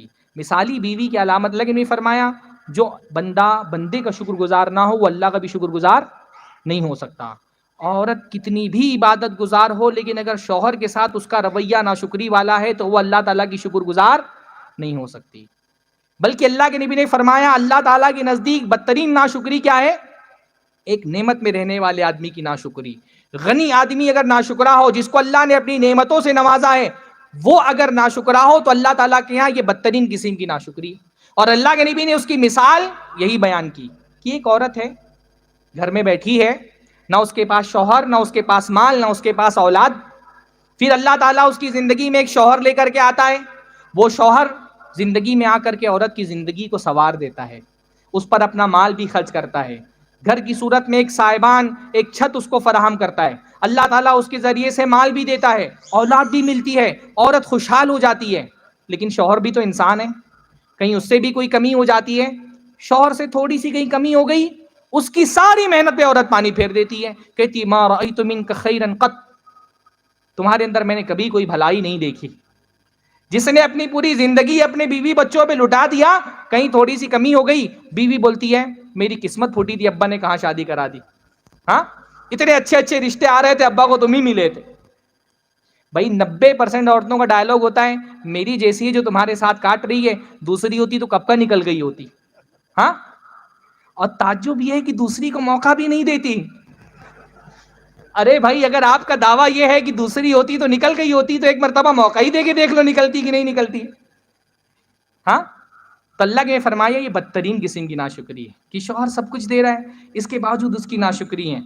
مسلمان عورت مثالی بیوی وہ ہے جو اپنے شوہر کی شکر گزار ہوتی ہے، مثالی بیوی وہ ہے جو اپنے شوہر کی جنسی جسمانی ضرورت کا خیال رکھتی ہے۔ بہت ساری حدیثیں اللہ کے نبی صلی اللہ علیہ وسلم کی اس بارے میں، ہاں۔ خواتین کو یہ سمجھنا چاہیے بھائی کہ مرد کی جسمانی ضرورت عورتوں سے زیادہ ہوتی ہے، اسی لیے اللہ تعالیٰ نے مرد کو ایک سے زائد شادیوں کی اجازت دی ہے۔ وہ مردوں کی ضرورت کو اپنی ذات کی ضرورت پر قیاس نہیں کرنا چاہیے۔ اگر ہمارے معاشرے کے حالات درست ہوں، مردوں کے دلوں سے عورتوں کا خوف نکل جائے تو ہر تقریباً 60-70% مرد تو ایک سے زائد شادیاں کریں گے، ہاں۔ یہ بیچارہ مرد آپ کے خوف سے ایک شادی پر اکتفا کیا ہوا ہے تو کم سے کم اس ایک شادی پر تو اس کو اتنا اطمینان دے دیں کہ وہ سکون سے رہ سکے، ہاں۔ بہت تفصیل میں اس لیے بچے یہاں پر موجود ہیں، لیکن یہ چھوٹا موٹا گناہ نہیں ہے، یعنی اللہ کے نبی صلی اللہ علیہ وسلم کی وعیدیں اس بارے میں ہیں، بے شمار اللہ کے نبی صلی اللہ علیہ وسلم کی حدیثیں ہیں کہ اللہ کے کوئی مرد اگر عورت کو اپنے پاس بلائے اور وہ انکار کر دے تو آسمان پر جو رب ہے وہ اس سے ناراض رہتا ہے جب تک کہ شوہر راضی نہ ہو جائے، فرشتے لعنت بھیجتے ہیں۔ کتنی ساری حدیثیں اللہ کے نبی صلی اللہ علیہ وسلم کی اس بارے میں موجود ہیں، ہاں۔ عورتوں کو یہ سمجھنا چاہیے کہ شوہر کی جو صرف جنسی ہی نہیں، جو اس کی ذہنی ضرورت ہے، باہر مرد کی ضرورت نہیں ہوتی لیکن بہت بڑی تعداد میں مرد ایسے ہیں جو چاہتے ہیں کہ ان کی بیوی خوبصورت لگے گھر کے اندر۔ مسلمان عورت اپنے شوہر کے لیے سج سور کر کے رہتی ہے، زیب و زینت اختیار کرتی ہے۔ ایک مرتبہ حضرت عائشہ کے پاس حضرت عثمان ابن مظعون کی بیوی آئیں تو دیکھا حضرت عائشہ نے کہ کوئی چہرے پہ جسم میں کوئی زینت نہیں، کوئی بہت اچھا کپڑا نہیں پہنا ہوا ہے، کوئی سجی سوری نہیں ہے، تو حضرت عائشہ نے کہا کہ عثمان ابن مظعون تو مدینہ میں ہی موجود ہیں، تو تم نے اپنی یہ حالت مغیبات جیسی کیوں بنا کے رکھی ہے؟ مغیبات یعنی وہ عورتیں جن کے شوہر سفر یا جہاد کے لیے شہر میں موجود نہیں ہیں۔ تو کہا عثمان ابن مظعون تو مدینہ میں موجود ہیں لیکن تم کو دیکھ کے لگ نہیں رہا کہ تمہارا شوہر گھر میں، یعنی عورتیں اللہ کے نبی کے زمانے میں اگر شوہر گھر میں نہیں رہتا تھا تو خود کو سجاتی سنوارتی نہیں تھیں، ہاں، سج سور کر کے نہیں رہتی تھیں۔ ہمارے دور میں تو شوہر ہی بیچارہ وہ مظلوم ہے جس کے لیے بیوی کبھی زینت نہیں کرتی، ہاں۔ باقی دنیا بھر کے لیے سجی کی سورے گی، شادی میں خوب سج سور کے جائے گی، جلسوں میں بھی سج سور کے آئے گی، پکنک میں بھی سج سور کے جائے گی، مالز میں شاپنگ کرنے جانا ہے خوب سج سور کے جائے گی۔ شوہر کو نہیں نصیب ہوتا بیچارے کو کہ عورت اس کے لیے زینت کر لے۔ کہا عثمان ابن مظعون موجود ہے پھر بھی تم نے اپنی یہ حالت کیوں بنائی؟ کہا کہ میں کس کے لیے زینت کروں، عثمان ابن مظعون کو تو دن کے روزوں اور رات کی نمازوں سے ہی فرصت نہیں ہے، دیکھتے ہی نہیں، آتے ہی نہیں میرے پاس، تو کیا زینت کروں؟ تو انہوں نے پھر اللہ کے نبی صلی اللہ علیہ وسلم تک اس شکایت کو پہنچایا تو اللہ کے نبی نے حضرت عثمان ابن مظعون کو بلا کر کے نصیحت کی۔ تو مسلمان عورت اپنے شوہر کے لیے سجتی سورتی ہے، ہاں، اس کا وہ اہتمام کرتی ہے اپنے شوہر کے لیے سجنے سورنے کا۔ آخری ایک بات بولتا ہوں، مسلمان عورت اپنے شوہر کی مال کی بھی حفاظت کرتی ہے۔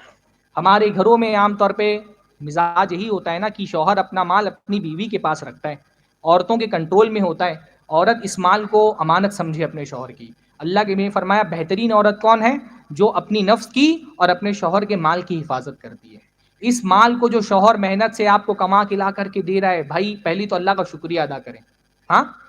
اس دور میں بہت ساری عورتیں بولتی ہیں نا میرے شوہر تو مجھ سے ذرا بھی محبت نہیں کرتے۔ بھائی شوہر کی محبت کا سب سے بڑا اظہار وہ پیسہ ہوتا ہے جو وہ کما کے لا کے آپ کو دے رہے ہیں، ہاں۔ آپ کو نہیں پتا بازار میں یہ پیسہ کمانے کے لیے آدمی کو کیا کیا جھیلنا پڑتا ہے، اپنی قوت، طاقت، عزت، انا، غرور سب بیچ دیتا ہے تب 4 پیسے اس کو ملتے ہیں، وہ کما کے لا کے آپ کو دے رہا ہے۔ کتنے سارے بیچارے شوہر خلیج میں مزدور بن گئے، جانوروں کی طرح زندگی گزار رہے ہیں، ہاں، مہاجروں کی طرح زندگی گزار رہے ہیں۔ کیوں؟ بھئی 4 پیسہ کمائیں، انڈیا میں ہماری بیوی بچے خوشی سے رہیں, زندگی گزار دیتے خلیج میں بیچارے صرف اپنی بیوی بچوں کو خوش کرنے کے لیے. ایسے میں بیوی کہتی ہے بھائی میرا شوہر تو مجھ سے محبت ہی نہیں کرتا. بھائی وہ شوہر کو, بھائی عاشقوں کو آئی لو یو بولنے سے فرصت نہیں ملتی, کیونکہ ان کو اس کے علاوہ کچھ کرنا ہی نہیں ہے نا. شوہر کو تو ساری محنت کرنی ہے, گھر کا کرایہ دینا ہے, راشن کا انتظام کرنا ہے, بچوں کی اسکول کی فیس بھرنی ہے, آپ کے کپڑے عید کے دن دلوانے. اس کو وہ جو پیسہ کما کر کے دے رہا ہے, وہ بھی ایسے دور میں جب آسمان کو پہنچی ہوئی مہنگائی اور حلال کمانے کے آپشن کم سے کم ہو گئے ہیں. ایسے دور میں جب حلال کمانا جہاد جیسا کام ہو گیا ہے, اگر آپ کا شوہر حلال کی 2 روٹی آپ کی برتن میں ڈال رہے نا, اس کا احسان ہے, اس کا شکریہ ادا کریے. تو شوہر جو مال دیتا ہے, یہ مال ایک تو اللہ کا مال ہے, اوپر سے شوہر کا مال ہے. قیامت کے دن اس مال کے بارے میں آپ کو جواب دینا پڑے گا. قیامت میں 5 سوال میں سے 2 سوال مال کے بارے میں ہوں گے نا. انسان نے مال کہاں سے کمایا اور کہاں خرچ کیا. بھئی کہاں سے کمایا کے معاملے میں تو بہت ساری عورتیں بچ جائیں گی, کیونکہ ہمارے مسلمان عورتوں کا مزاج نہیں ہے پیسہ کمانے کا. پر بہت ساری عورتیں کہاں خرچ کیا کے معاملے میں پکڑی جائیں گی. ایک ایک روپیہ جو آپ شوہر کے مال میں سے خرچ کر رہی ہیں, اللہ تعالیٰ کے یہاں اس کا جواب دینا پڑے گا. میں تو گھروں کی حالت دیکھ کر کے یہ سوچتا ہوں, بھائی جو کپڑے خریدتی ہیں عورتیں, اس کا حساب کیسے دیں گی اللہ کے یہاں؟ ہاں, اتنے کپڑے, یعنی ہر گھر میں یہی صورتحال ہے کہ پہننے کے لیے کپڑے نہیں اور کبڈ میں کپڑے رکھنے کے لیے جگہ نہیں. یہی صورتحال ہے نا. کپڑے بے انتہا خریدے جا رہی ہیں, بیماری بن گئی ہے بعض عورتوں کی شاپنگ کرنا. کتنے جوتے, کتنے کپڑے, چوڑیاں, سینڈلز اتنے خرید رہی ہیں. مطلب آلو خریدنے کے لیے بازار میں جائیں گی, گچی کا بیگ خرید کے لے آئیں گی. آلو نہیں خرید کے لائیں گی, دوسرے دن جائیں گی آلو خریدنے کے لیے. اللہ کے حساب نہیں دینا اس کا. ہاں, یعنی بھائی شاپنگ ضرورت کے تحت ہونی چاہیے, شاپنگ شوق نہیں ہونا چاہیے. ہمارے دور میں عورتوں کا مسئلہ یہ کہ شاپنگ ان کا شوق بن گیا ہے. شاپنگ نام لے آپ دیکھیے ایک دم آنکھوں میں چمک آ جاتی ہے عورتوں کے. ہاں, شاپنگ شوق سے نہیں کرنی چاہیے. اللہ تعالیٰ کے شاپنگ کا حساب دینا ہے نا. یعنی عورتوں میں اتنا زیادہ, جس کو ہم بہت ایک طرح کی بیماری ہوتی ہے, ہاں, بہت زیادہ چیزیں خریدنے کا شوق. وہ مطلب یہ صورتحال بن گئی ہے کہ بیوی کے ساتھ بازار جائیں آپ, اور بازار پار کرا دینا اپنی جیب کو سلامت رکھ کر کے, ایک طرح کے جنگ کا میدان پار کرنا ہو گیا. ہاں, عورت کے ساتھ آپ بازار پار کر لے جائیں اور آپ کی جیب سلامت رہے, گویا کہ آپ نے ایک جنگ کا میدان فتح کر لیا. بہت سارے مرد نا وہ ہاتھ پکڑ کے چلتے ہیں بیوی کا, لوگوں کو لگتا ہے بڑی محبت ہے, حالانکہ حقیقت یہ ہوتی ہے ان کو پتہ ادھر ہاتھ چھوٹا, ادھر کسی نہ کسی دکان میں جائیں گی, ہاں, ہاتھ پکڑ کر کے رکھتے ہیں خوب اچھے سے. میں تو کبھی کبھی سوچتا ہوں جب گھوڑوں کو ایسا وہ لگاتے ہیں نا, سائیڈ والی چیزیں دکھائی نہ دیں, ایسا کچھ ایک انوینشن ہونا چاہیے کہ بھائی عورت بازار میں چلے تو اس کو دکھائی نہ دے دکانیں. کیونکہ عورت یہ سوچ کر کے نہیں خرید رہی کہ ضرورت ہے کہ نہیں ضرورت ہے, جو اچھا لگا خرید لو. بھائی خریداری اس حساب سے نہیں, اچھا لگنے پر تو آپ کو مارکیٹ کی بہت ساری چیزیں اچھی لگیں گی نا. اس لیے میں ایک اصول بتاتا ہوں, آپ جب بھی مارکیٹ میں جائیں ایک لسٹ بنا لیں. ہاں, لسٹ بنا لیں کہ گھر میں کن چیزوں کی ضرورت ہے, وہ لسٹ بنا کر کے لے کر کے جائیں, اور پوری پابندی کے ساتھ جو بھی آپ نے لسٹ میں لکھا ہے اس کے علاوہ اور کچھ نہیں خریدنا ہے. اس کے علاوہ کچھ اور خریدنے کی تمنا ہو تو پڑھیے اعوذ باللہ من الشیطان الرجیم. ہاں, یہ طریقہ اپنی بیویوں کو بھی بتائیں, کیونکہ یہ غیر ضروری چیزیں خریدنے کا جو شوق ہے نا, یہ شیطان کا وسوسہ ہوتا ہے. بھئی فضول خرچی کیا کہ اللہ تعالیٰ کیا فرمایا, ان المبذرین کانوا اخوان الشیاطین, فضول خرچی کرنے والے شیطان کے بھائی ہیں. یہ جو غیر ضروری چیزوں میں پیسہ اسراف کرنے کی چاہت پیدا ہو رہی ہے, یہ شیطان کا وسوسہ ہے. یہ چیزیں جن کی ضرورت نہیں ہے پھر بھی شوق پیدا ہو رہا ہے, برتن پہ برتن خریدے جاؤ, کپڑے پہ کپڑے خریدے جاؤ, یہ اصل میں شیطان کا فتنہ ہے. اس سے اپنے آپ کو بچانا چاہیے. ہاں, اچھا, اب تو وہ صورتحال رہی بھی نہیں گئی نا کہ آپ کو فضول خرچی کرنے کے لیے بازار میں جانا ہے. اب بازار سارا سمٹ کر کے موبائل میں آ گئے. ہاں, یہ موبائل کے فتنوں میں سے ایک بہت بڑا فتنہ یہ بھی ہے. ہاں, انتہا درجے کی شوقیہ فضول خرچی. بعض عورتیں اس حد تک کہ ایڈکشن کی شکار ہو جاتی ہیں نا کہ پورا پورا دن ان کا وہ امیزون کے ایپ پہ جا رہے ہیں, ہاں, فلپ کارٹ کے ایپ پہ جا رہے ہیں, اجیو پہ جا رہے ہیں. یہ سارے جتنے بھی ایپس ہیں نا ان کو ڈیلیٹ کریے. ہاں, آن لائن شاپنگ کرنی بھی ہو تو ایپ سے نہیں کرنا چاہیے, آپ جا کر کے ڈائریکٹ کروم میں اس میں جا کر کے جو براؤزر ہے اس میں جا کر کے ایپ کھولیے. اجیو ہے, نائکا ہے, اور وہ کیا نائکا, ہاں, اور وہ فلپ کارٹ, یہ ساری جتنی بھی ایپ ہے اس کو ڈیلیٹ کریے بھائی. یہ جتنے آفرز آتے ہیں نا ان ایپس کی طرف سے, یہ آفرز نہیں ہوتے ہیں, یہ ایک طرح کا جال ہوتے ہیں, اور اس جال میں عورتیں بہت آسانی سے پھنس جاتی ہیں. ہاں, یہ 20% 30% کا جو آفر آتا ہے بھائی, کوئی بھی بنیا اپنا نقصان کر کے سامان نہیں بیچتا ہے. یہ 20% 30% کا آف نائکا والے لگاتے ہیں, ہمارے 2,500-3,000 روپے خرچے ہو جاتے ہیں. ہاں, اور نائکا سے جو سامان خریدا جاتا ہے اس کا فائدہ بیچارے شوہر کو ہوتا بھی نہیں. تو بہرحال شوہر کے مال کی حفاظت کرنے والی بنے, شوہر کو تسلی دینے والی بنے. اچھی عورت وہ ہے جو شوہر کو تسلی دیتی ہے مشکلوں میں, اس کے ساتھ اس کے ہمدردی کا سبب بنتی ہیں, جیسے حضرت خدیجہ رضی اللہ تعالیٰ عنہا بنی. کمی ہو کہ شوہر کی طرف سے تو اس کو اس کمی پر صبر کریں, شوہر کی شکر گزار بن کر کے رہیں, اس پر بھروسہ کریں, بلا وجہ اس پر شک نہیں کریں, قناعت پسند بنیں. اللہ رب العالمین ساری ہماری جو بہنیں آئی ہوئی ہیں ان کو ایک اچھی بیوی بننے کی توفیق عطا فرمائیں. ایک بات اور ہے, بار بار طلاق کا مطالبہ نہیں کریں. ہاں, اللہ کے نبی نے فرمایا کہ ان المختلیات ہن المنافقات, یہ بار بار خلا مانگنے والی, بغیر کسی سبب کے طلاق مانگنے والی عورتیں منافقہ عورتیں ہیں. تو بار بار خلا کا مطالبہ نہیں کریں, اللہ تعالیٰ سے دعا کرتے رہیں کہ اللہ رب العالمین آپ کے رشتے میں شوہر کے ساتھ جو ہے اس میں برکت اللہ تعالیٰ عطا فرمائیں, شوہر کو ایذا اور تکلیف نہیں دیں. ہاں, اللہ کے نبی صلی اللہ علیہ وسلم نے فرمایا دنیا میں جب کوئی بیوی اپنے شوہر کو تکلیف دیتی ہے, ایذا پہنچاتی ہے, تو جنت میں جو اس کی حور ہے وہ کہتی ہے لا توزیہ قاتلک اللہ, ہاں, اس کو مت ستا, اللہ تعالیٰ تجھ کو تباہ کرے. فَإِنَّهُ عِندَكِ دَخِيلٌ يُوشِكُ أَن يُفَارِقَكِ إِلَيْنَا, وہ تھوڑے دن کے لیے تیرے پاس ہے, دوبارہ لوٹ کر کے ہماری پاس آنے والا ہے. تو بھائی ہماری حوروں کی بددعا کے مستحق نہ بنے. ہاں, اپنے شوہر کے حوروں کی بددعا کی مستحق نہ بنے, اس کو کسی بھی طرح سے ایذا اور تکلیف نہ پہنچائیں, حد سے زیادہ غیرت نہ دکھائیں, بات بات پر شکایتیں نہ کریں. جب بھی موقع ملے شوہر کی تعریف کریں, اس کے حسن و جمال کی تعریف کریں, اس کی محنت جو وہ آپ کے لیے کر رہا ہے اس کی تعریف کریں. اللہ رب العالمین سارے شوہروں کو اچھا شوہر بننے کی توفیق عطا فرمائے, ساری بیویوں کو اچھی بیوی بننے کی توفیق عطا فرمائے. بھائی رشتے میں شوہر قوام ہوتا ہے, اس رشتے کو بچانے کی پہلی ذمہ داری شوہر ہی کی ہوتی ہے. تو اصولاً تو میں عام طور پہ یہ کرتا ہوں کہ پہلا موضوع مثالی شوہر پہ ہی لیتا ہوں, لیکن کیونکہ خواتین پر بولنے کا مجھے حکم تھا تو میں نے پہلا موضوع مثالی بیوی لے لیا. انشاءاللہ تعالیٰ کبھی توفیق ملی تو مثالی شوہر پر بھی, یعنی عورتوں کو ہی نہیں لگے کہ سب مردوں کو چڑھا کر کے شیخ جا رہے ہیں. انشاءاللہ تعالیٰ اگلے جلسے میں مردوں کی بھی باری آئے گی انشاءاللہ تعالیٰ. بارک اللہ لنا وبارک علینا وجمع بیننا فی خیر. اقول قولی ھذا واستغفر اللہ لی ولکم ولسائر المسلمین واستغفروہ انہ هو الغفور الرحیم وآخر دعوانا الحمدللہ رب العالمین. ویڈیو کو زیادہ سے زیادہ شیئر کر کے ثواب جاریہ حاصل کریں اور چینل کو سبسکرائب ضرور کریں.